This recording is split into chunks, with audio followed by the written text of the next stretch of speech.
Aquí a Tortosa fa dies que veiem l'arribada de turistes, no? És notable la presència de visitants de fora de la ciutat. Quina és la previsió d'ocupació turística durant la Festa del Renaixement?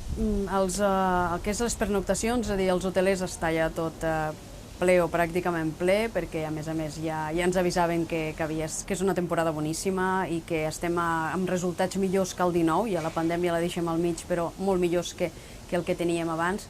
Hem apostat molt pel turisme i això s'està notant en aquest estiu, ja es va notar molt a Setmana Santa, però ara ho estem notant que contínuament vas pel carrer els caps de setmanes, però també entre setmanes. Fa una estona jo sentia parlar en anglès aquí a la plaça i eren turistes, i veus que hi ha moltíssima gent que té ganes de descobrir la nostra ciutat. Cota Zero està sent un èxit també quant a visitants, a turistes que ens estan venint a veure, i sobretot al sector del turisme i totes les entitats i associacions turístiques que estan treballant amb turistes, però els hotelers, la restauració, ens estan fent arribar que estem al davant d'una molt bona temporada i, per tant, posant en valor este patrimoni que tenim i els actius no només patrimonials, sinó també naturals, com és el riu.